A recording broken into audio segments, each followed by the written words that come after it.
Good morning, Plain City. I'm Luke. And I'm Drew, and this is 8 p.m. for Friday, September 27th, 2024. To start things off, let's wish a happy birthday to Dominic W., Carter P., Alex M., Jocelyn B., Levi S., Ashley H., Justin C., Tenley H., Blake B., Nate M., and Morgan C. That's a lot of birthdays. Talking about birthdays also makes me hungry. Speaking of food, today we are having Chef's Choice of Pizza, romaine salad, sidekick, and a choice of milk.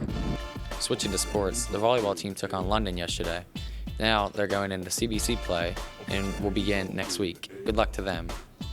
Speaking of sports, the football team takes on Bellefontaine at home on the 5th and at 10 a.m., so try to come out and support. Drama club forms are also due today, so remember to turn those in. That's all the news for you guys this week. Have a great day, Jay. Hey, staff and students. Welcome to Friday. It is Friday, September 27th, 2024. Glad each and every one of you are here today. We have a few announcements. First of all, students, excited to share that not this coming week, but next week, the week after this coming week, so that's the week of October 7th, we'll be having our Spirit Week. It is the high school homecoming week, so we have a lot of exciting things going on around our district that week. Homecoming parade, homecoming game on Friday, homecoming dance for our high school students that following Saturday. But on the week of October 7th, we will have Spirit Week dress-up days here at the junior high. We will be sharing that information with your families this afternoon, posting it on social media today so that you know the themes for each day. Again, this is not next week, but the week after. It's a fun week where you can dress up on the different Spirit days. A reminder that there is, as you're starting to plan this, no face paint, no hair paint allowed that week.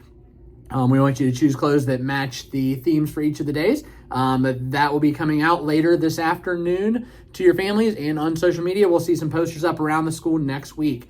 Also, gentle reminder that during intervention time, you know this, but all students need to be where you are supposed to be. It is not a time to wander around the hallways. If you do not have a pass or your planner signed, you are not to be in the hallways. Some of you are finding out that we are checking those things in the hallways and getting you back to your spot. And if that becomes a repeat issue, then we're going to have to take some further consequences for that. If you have a pass to go to another class, that does not mean you're going to the bathroom. It means you're going to the other class. So we are tightening up on that and making sure that all of our students are meeting our expectation on that. We're excited to share that next week we will be having some games out at lunch. We have some games that we have purchased that we will have out in the game cart in the cafeteria. If you are an 8th grader, you may remember some of this from last year. This year they will be in the cafeteria. But here's the reminder, guys. If you cannot do this responsibly, they will go away. If we start losing checkers or chess pieces or Connect 4 pieces or cards or pieces of decks of cards, then these will go away and you will not be allowed to play them. So be responsible with this. The goal is just to give you something to do.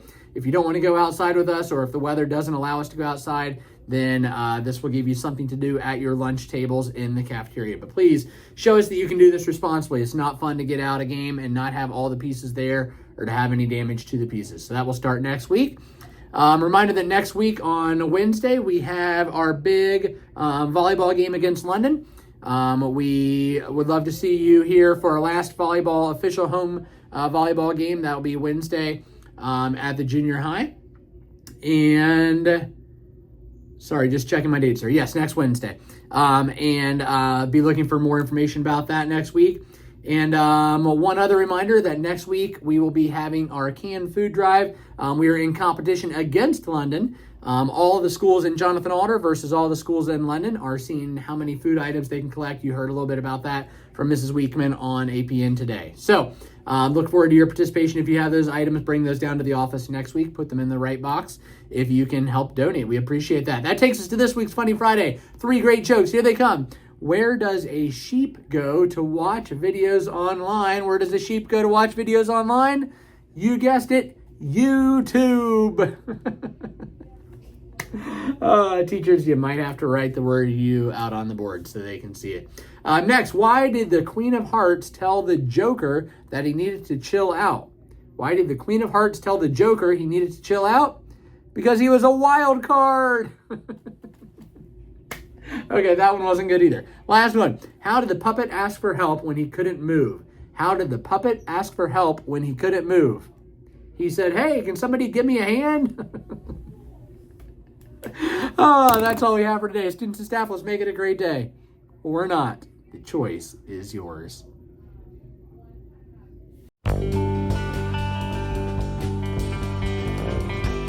Hello, and I'm here for vocab of the day.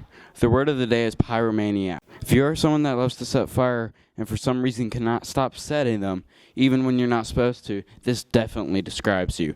The word pyromaniac is a noun. Hey, what are you doing? Nothing.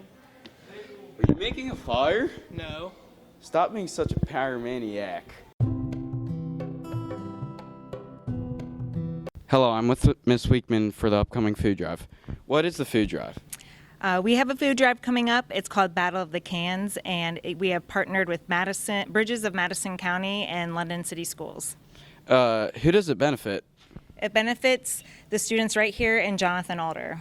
How long does it run? We start next Monday, September 30th, and it goes through Friday, October 4th, and into the first quarter of the London Alder game. How do people contribute? You can contribute by bringing any type of non-perishable food like ramen noodles, granola bars, fruit snacks, anything that doesn't spoil, and you can bring it right to the front office when you walk into school next week. Okay. Who can contribute?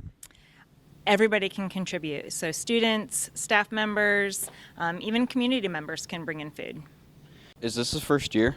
It is the first year. So this is going to be a huge competition between London City Schools and Jonathan Alder Schools. So the school that brings in the most food for the food drive will win a trophy at halftime. And we're hoping that this will continue every single year thereafter. So make sure that you guys bring in as much food as you can so that we can beat London.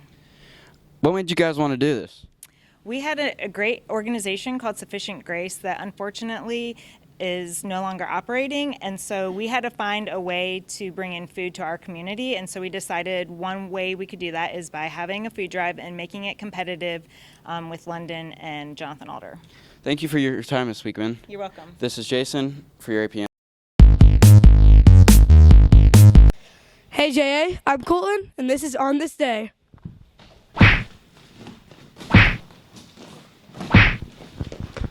Your name? Colton. And do you know what happened on today? Actually, yes, today was a huge day for all women when it was 1919, correct, yes, the Democratic National Committee finally voted to cave in and let the national... You hooligans! Cut it out! The National Democratic Committee finally voted to allow the women into the group. What? That's crazy. I didn't even know that. Yeah, well, I don't think they did either.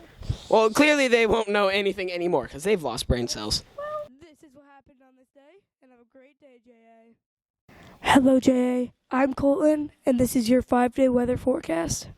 Today we have a high of 79 and a low of 62, and over the weekend we have a high of 79 and a low of 60 for Saturday, and on Sunday a high of 77 and a low of 59, and on Monday there's a high of 76 and a low of 57. Finally, on Tuesday, we have a high of 74 and a low of 46. And there's also a high chance for showers over these days. So I hope you guys have an umbrella or at least a raincoat. This was your weather, and have a great day, J.A.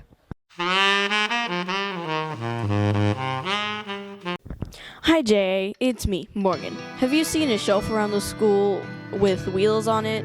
Well, that would be the mobile library. It's just a library shelf, but it's a mobile library, so to speak. And now for an interview with Mrs. Conley about it. Hi, Mrs. Conley. Oh, what's the mobile? Well, thank you for asking. The mobile library is a new concept to the junior high, and it's basically just a little library on wheels.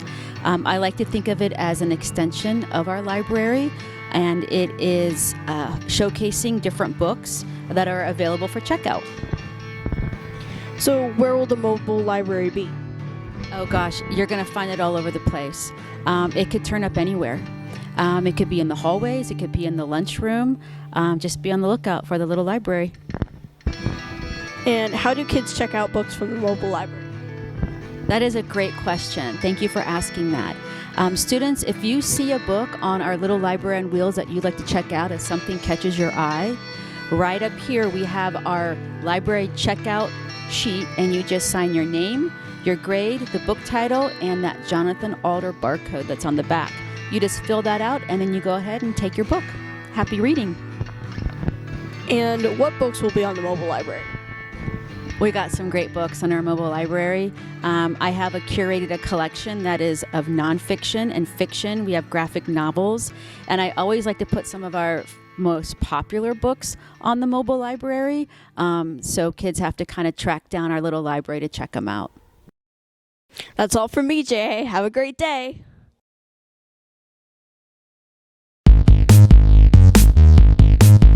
Good afternoon. JJHS. I'm Gabriel. And I'm Maria. Today we're going to be doing a Super Smash Bros. Tournament. For our contestants on Team A is Andrew B. and Riley C. And our contestants on Team B are going to be Colton K. and Morgan C.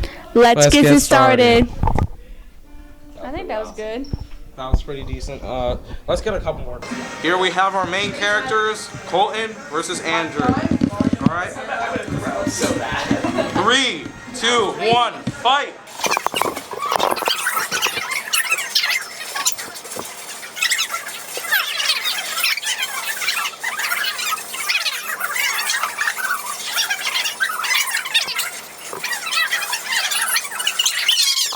All right, quick intro. Here we have Reagan, here we have Riley. This is round 2. Winner of these will go on to the next round. Let's go.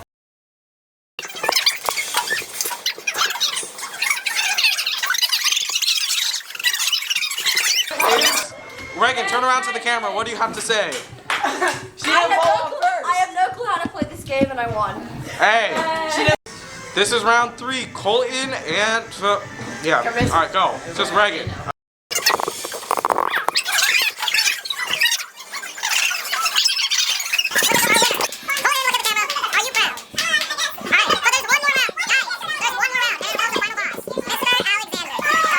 Round 2 with Alexander and Colton.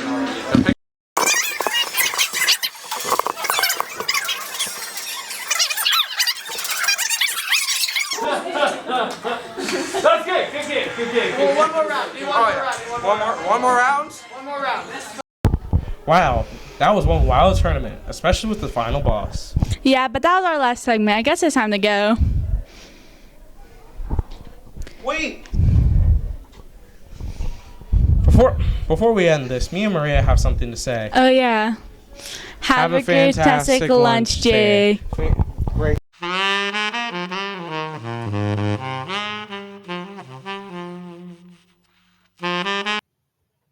Hello, Jonathan Alder Pioneers. It's Mrs. Conley, and I'm here to give you a book talk in under 60 seconds.